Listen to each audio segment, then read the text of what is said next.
compañeras y compañeros,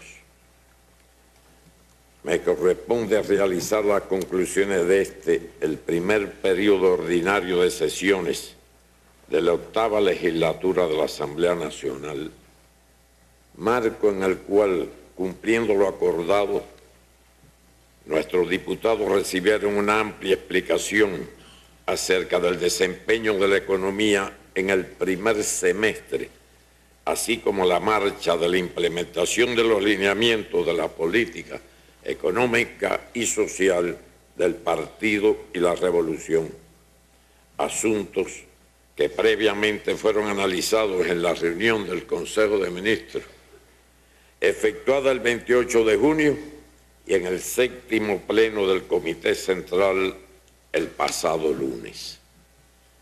Considerando la información brindada a nuestro pueblo por los medios de prensa, no es necesario abundar sobre estos asuntos y solo señalaré aquellos aspectos de mayor importancia.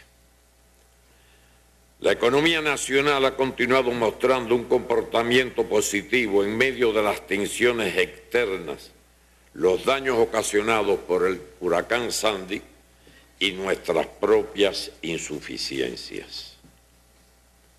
Como ya fue divulgado, el Producto Interno Bruto, PIB, creció el 2,3%, que sin llegar a lo planificado supera en 2 décimas el alcanzado en el primer semestre del año pasado.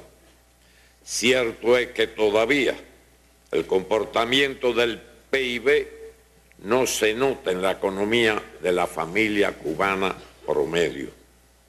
Se reafirma la tendencia creciente de las actividades productivas, al tiempo que se preservan en niveles similares los servicios sociales a toda la población.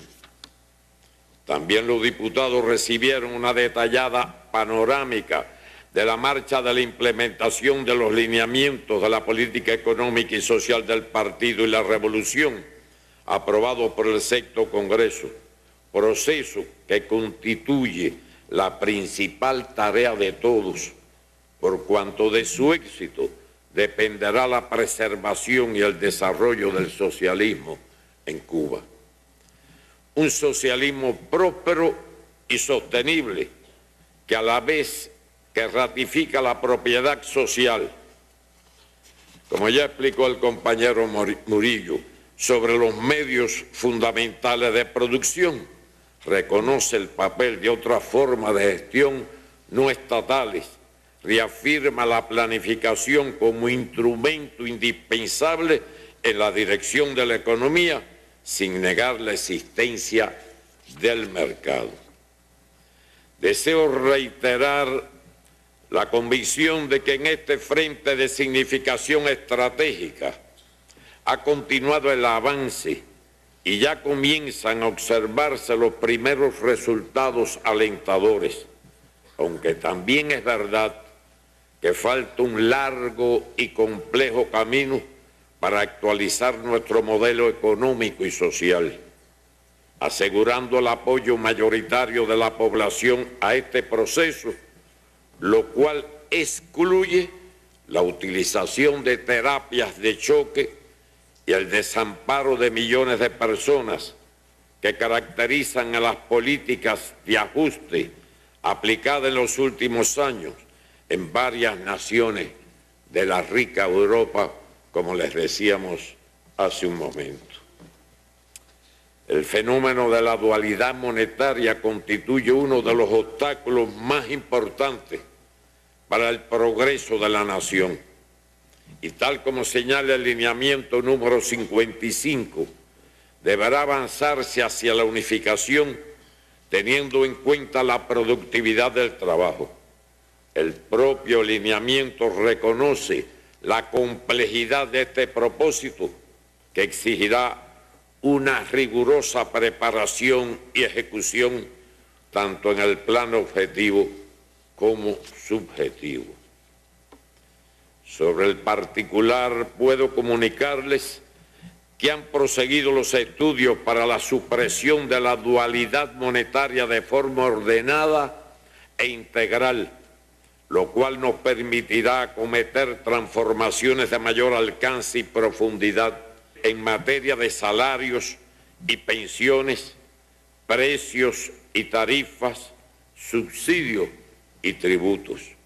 En pocas palabras, lograr que todos los ciudadanos aptos se sientan incentivados a trabajar legalmente a partir de restablecer la vigencia de la ley de distribución socialista de cada cual según su capacidad, a cada cual según su trabajo, lo que propiciará terminar con la injusta pirámide invertida, o lo que es lo mismo, a mayor responsabilidad, menor retribución. Al propio tiempo, debemos otorgar la máxima prioridad al perfeccionamiento del sistema de producción agropecuaria, asegurando que los experimentos aprobados para liberar las trabas que frenan su desarrollo alcancen los objetivos propuestos. Asimismo, con la introducción en los planes para el próximo año de las directivas aprobadas, las empresas estatales lograrán mayor autonomía en su gestión y en la distribución de los resultados, como fue más ampliamente explicado en la mañana de hoy. Del mismo modo, apoyaremos decididamente la creación de cooperativas no agropecuarias, las cuales, de conjunto con el continuado despliegue del trabajo por cuenta propia, facilitarán liberar al Estado de actividades productivas y de servicios no fundamentales y concentrarse en el programa de desarrollo a largo plazo.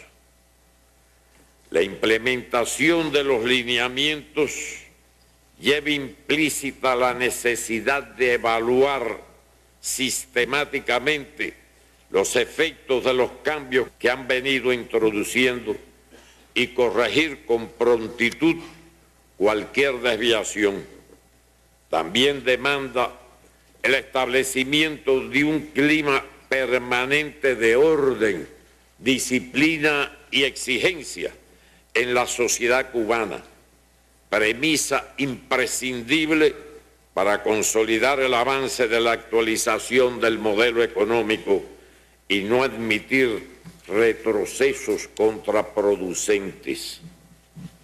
Precisamente a este asunto dedicaré la mayor parte de mi intervención, tal como les expresé a ustedes el 24 de febrero en la sesión de constitución de la actual legislatura del Parlamento, ocasión en la que contamos con la presencia del compañero Fidel, quien sobre el particular expresó, cito, la gran batalla que se impone es la necesidad de una lucha enérgica y sin tregua contra los malos hábitos y los errores que en las más diversas esferas cometen diariamente muchos ciudadanos, incluso militantes.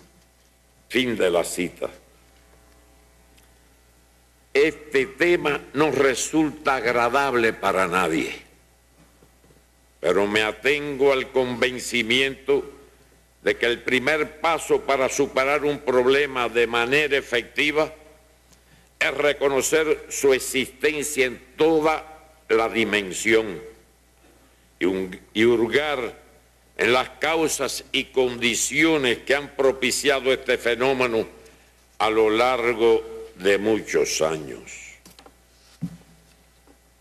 Imagino las noticias de los próximos días en la gran prensa internacional especializada en denigrar a Cuba y someterla a un frenético escrutinio.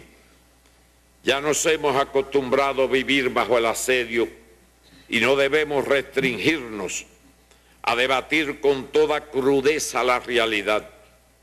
Si lo que nos motiva es el más firme propósito de rebasar el ambiente de indisciplina que se ha arraigado en nuestra sociedad y ocasiona daños morales y materiales nada despreciables. Hemos percibido con dolor a lo largo de los más de 20 años de periodo especial el acrecentado deterioro de valores morales y cívicos como la honestidad, la decencia, la vergüenza, el decoro, la honradez y la sensibilidad ante los problemas de los demás. Recordemos las palabras de Fidel en el aula magna de la Universidad de La Habana el 17 de noviembre del 2005, cuando dijo que esta revolución no podría destruirle al enemigo, pero sí nosotros mismos, y sería culpa nuestra, advirtió. Así, una parte de la sociedad ha pasado a ver normal el robo al Estado. Se propagaron con relativa impunidad las construcciones ilegales, además en lugares indebidos, la ocupación no autorizada de viviendas, la comercialización ilícita de bienes y servicios, el incumplimiento de los horarios en los centros laborales, el hurto y sacrificio ilegal de ganado, la captura de especies marinas en peligro de extinción, el uso de artes masivas de pesca, la tala de recursos forestales, incluyendo en el magnífico Jardín Botánico de La Habana, el acaparamiento de productos deficitarios y su reventa a precios superiores, la participación en juegos al margen de la ley, las violaciones de precios, la aceptación de sobornos y prebendas, el asedio al turismo y la infracción de lo establecido en materia de seguridad informática. Conductas antes propias de la marginalidad, como gritar a viva voz en plena calle, el uso indiscriminado de palabras obscenas y la chabacanería al hablar, han venido incorporándose al actuar de no pocos ciudadanos con independencia de su nivel educacional o edad. Se ha afectado la percepción respecto al deber ciudadano ante lo mal hecho y se tolera como algo natural botar desechos en la vía, hacer necesidades fisiológicas en calles y parques, marcar y afiar paredes de edificios o áreas urbanas, ingerir bebidas alcohólicas en lugares públicos inapropiados, conducir vehículos en estado de embriaguez. El irrespeto al derecho de los vecinos no se enfrenta. Florece la música alta que perjudica el descanso de las personas. Prolifera impunemente la cría de cerdos en medio de las ciudades, con el consiguiente riesgo a la salud del pueblo. Se convive con el maltrato y la destrucción de parques, monumentos, árboles, jardines y áreas verdes. Se vandaliza la telefonía pública, el tendido eléctrico y telefónico, alcantarillas y otros elementos de los acueductos, las señales del tránsito y las defensas metálicas de las carreteras. Igualmente, se va del pago del pasaje en el transporte estatal o se lo apropian algunos trabajadores del sector.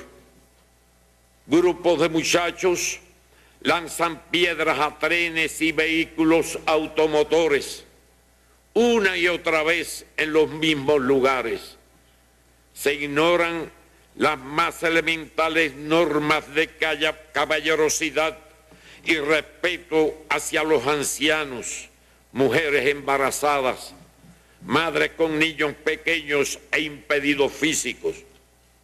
Todo esto sucede ante nuestras narices, sin concitar la repulsa y el enfrentamiento ciudadanos. Lo mismo pasa en los diferentes niveles de enseñanza, donde los uniformes escolares se transforman al punto de no parecerlo. Algunos profesores imparten clases incorrectamente vestidos y existen casos de maestros y familiares que participan en hechos de fraudes académicos. Es sabido que el hogar y la escuela conforman el sagrado binomio de la formación del individuo en función de la sociedad. Y estos actos representan ya no solo un perjuicio social, sino graves grietas de carácter familiar y escolar. Esas conductas en nuestras aulas son doblemente incompatibles, pues además de la indisciplina en sí mismas, hay que tener presente que desde la infancia, la familia y la escuela deben inculcar a los niños el respeto a las reglas de la sociedad. Lo más sensible es el deterioro real y de imagen de la rectitud y los buenos modales del cubano. No puede aceptarse identificar vulgaridad con modernidad, ni chabacanería, ni desfachatez con el progreso. Vivir en sociedad conlleva en primer lugar asumir normas que preserven el respeto al derecho ajeno y la decencia. Por supuesto, nada de esto entra en contradicción con la típica alegría de los cubanos que debemos preservar y desarrollar. Me he limitado a hacer un recuento de los fenómenos negativos más representativos, sin el ánimo de relacionarlos uno por uno, ya que ello extendería innecesariamente estas palabras.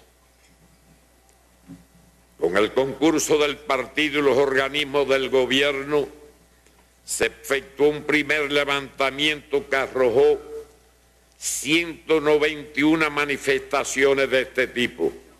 Conscientes estamos que no son las únicas y que hay muchas más, separadas en 4 categorías diferentes: la indisciplina social, las ilegalidades, las contravenciones y los delitos recogidos en el Código Penal. El combate contra esas nocivas conductas y hechos debe efectuarse utilizando diversos métodos y vías. La pérdida de valores éticos y el irrespeto a las buenas costumbres puede revertirse mediante la acción concertada de todos los factores sociales, empezando por la familia y la escuela, desde las edades tempranas, y la promoción de la cultura, vista en su concepto más abarcador y perdurable, que conduzca a todos a la rectificación consciente de su comportamiento.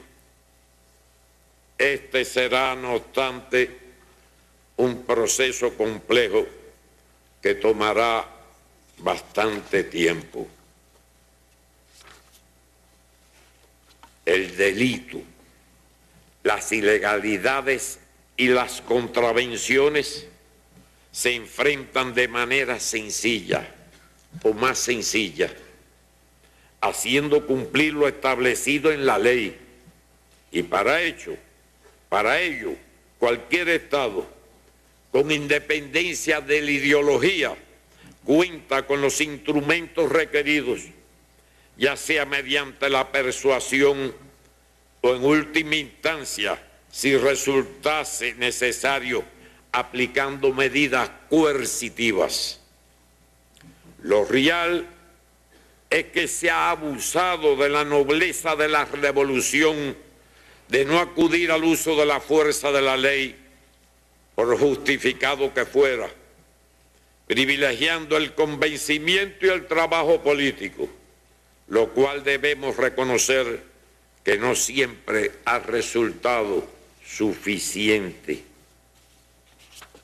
Los órganos estatales y del gobierno, cada uno en lo que les corresponde, entre ellos la policía, la Contraloría General de la República, la Fiscalía y los tribunales, deben contribuir a este empeño, siendo los primeros en dar ejemplo de apego irrestricto a la ley, reforzando así su autoridad ante la sociedad y asegurando el apoyo de la población, como ha quedado demostrado en el enfrentamiento reciente a bochornosos casos de corrupción administrativa en los que se involucraron funcionarios de organismos y empresas.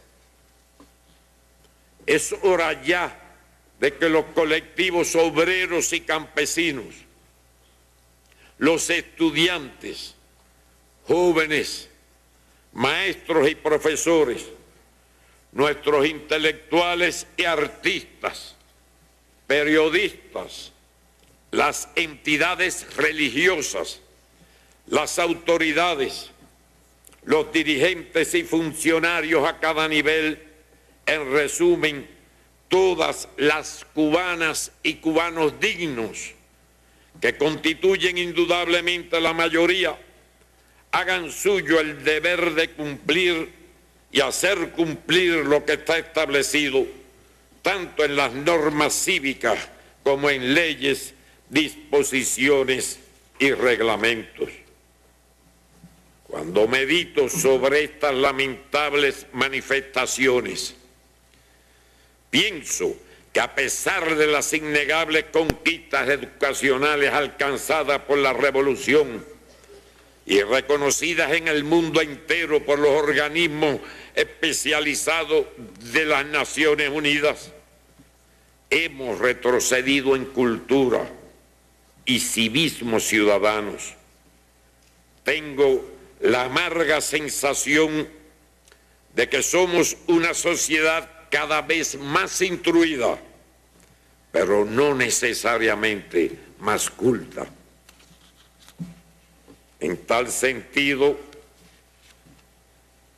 vale la pena recordar aquella frase que se ha atribuido a distintos autores, entre ellos al filósofo y escritor español Miguel de Unamuno, quien, para resumir sus vivencias acerca de las normas de convivencia de unos campesinos de Castilla, expresó: ¿qué cultos son estos analfabetos?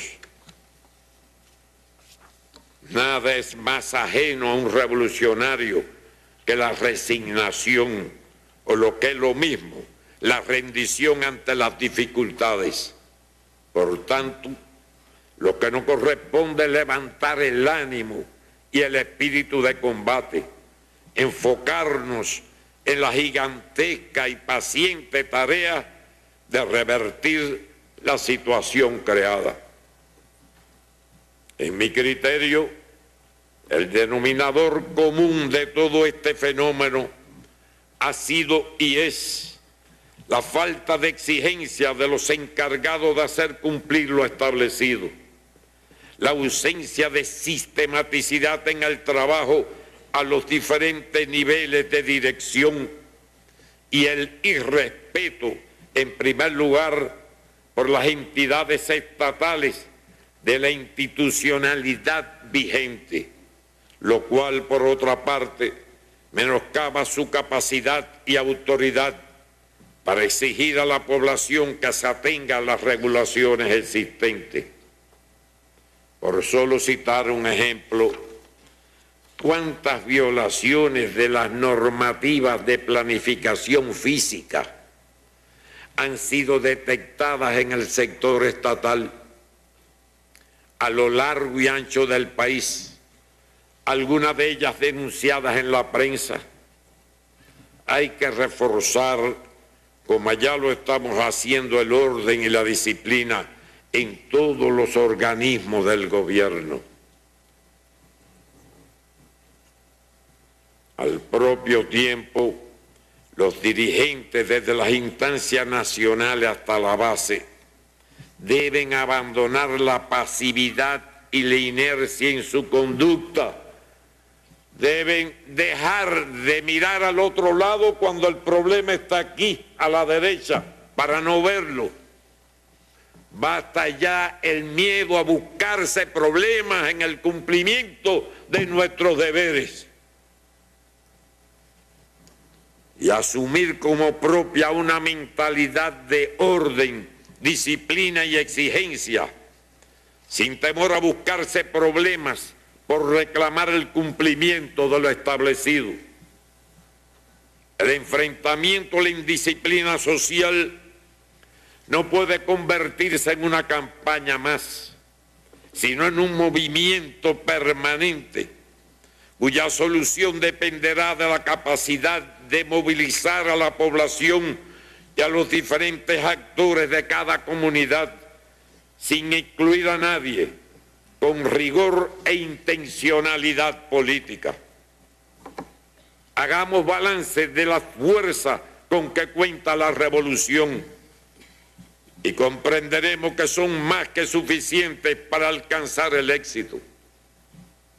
Las primeras acciones realizadas por el partido, la juventud y las organizaciones de masa para fortalecer la prevención y el enfrentamiento han evidenciado en apenas 4 meses que a medida que las instituciones políticas, sociales y administrativas han profundizado su actuación en esta esfera, la población ha patentizado su respaldo y se suma denunciando y combatiendo hechos y conductas violatorias de la legalidad. Si queremos triunfar en esta tarea, hay que incorporar al pueblo, a cada ciudadano, no mediante arengas y consignas vacías en encendidas reuniones, sino sembrando en cada uno la motivación por ser mejores y dar el ejemplo y llevando por delante el ejemplo personal.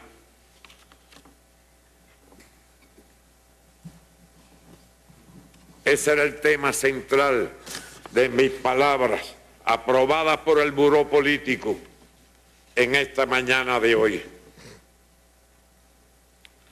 Pasando a otro tema. Sobre este tema que acabo de concluir se puede estar hablando varias horas, pero es suficiente lo que he dicho. Lo demás se puede publicar, se debe publicar. Pasando a otro tema, ayer nuestros diputados, y vuelvo para atrás, perdonen nuevamente, esto se publicará como es natural en toda nuestra prensa, al precio que sea necesario pagar. Yo les sugiero a todos ustedes y a los que me escuchan que se la lean con calma cuando salga en la prensa y meditemos individualmente, independientemente de los comentarios que se suelen hacer de estos temas en cualquier lugar. Solo les pido que meditemos personalmente.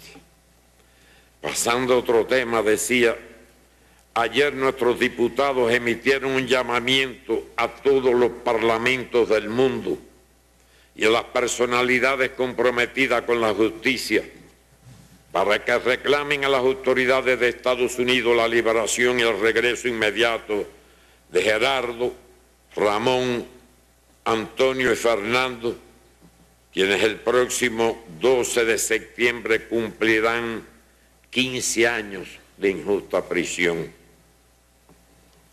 También aplaudimos las emotivas palabras del héroe de la República de Cuba, René González, quien ha venido a reforzar la lucha por esta noble causa que no se detendrá hasta que todos retornen a la patria.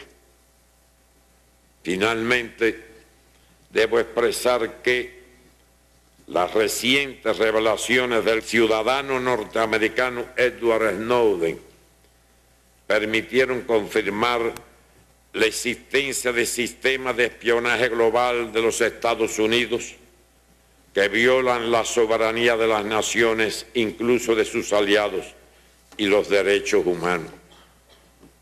Cuba, que ha sido históricamente uno de los países más agredidos y también más espiados del planeta, ya conocía de la existencia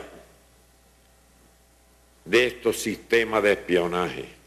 Lo nuevo e inusitado ha sido la manera en que se ha impuesto el control mediático y la censura para desviar la atención de lo fundamental, o sea, el enorme poder del gobierno norteamericano en el control masivo de las tecnologías de la información y de los medios de comunicación, y centrarse entonces en la persecución internacional del denunciante, aprovechándose de su poderío mediático internacional, supranacional ya, porque ya estos medios se van por encima de las naciones y se concentran ahora en la persecución internacional del joven denunciante de estas actividades.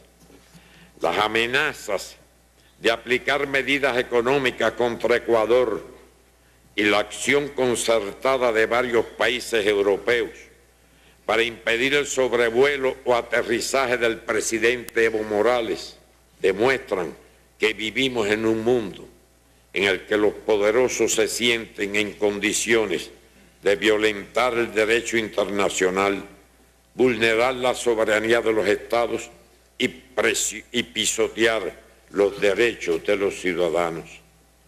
Ante esta filosofía de dominación, todos los países del sur estamos y continuaremos estando por un tiempo en peligro. Apoyamos los legítimos reclamos y pronunciamientos de los presidentes de Venezuela, Ecuador, Argentina, Bolivia, Nicaragua, Brasil, Uruguay y de otros líderes latinoamericanos y caribeños. Llamamos a la movilización de la opinión pública internacional, a la enérgica denuncia y firme condena de las amenazas contra Ecuador y del atropello contra el presidente de Bolivia, contra toda nuestra América. Respaldamos el derecho soberano de la República Bolivariana de Venezuela y de todos los estados de la región de conceder asilo a los perseguidos por sus ideales o luchas por los derechos democráticos según nuestra tradición. No aceptamos dobles raseros, interferencias ni presiones de ningún tipo. Como ha señalado el presidente Nicolás Maduro, no se puede dar refugio y negar la extradición a Venezuela de un terrorista internacional como Posada Carriles, autor, entre otros crímenes, de la voladura en pleno vuelo de un avión de Cubana Aviación con 73 seres humanos y al mismo tiempo pretender que esta hermana nación no ejerza su derecho legítimo. Hoy estamos a 7 de julio. Nos separan pocos días para conmemorar el 60 aniversario del asalto a los cuarteles Moncada y Carlos Manuel de Céspedes. Enfrentemos los nuevos retos con la misma decisión e inconmovible fe en la victoria que siempre nos ha inculcado el jefe de la Revolución Cubana, Fidel Castro Ruz. Muchas gracias.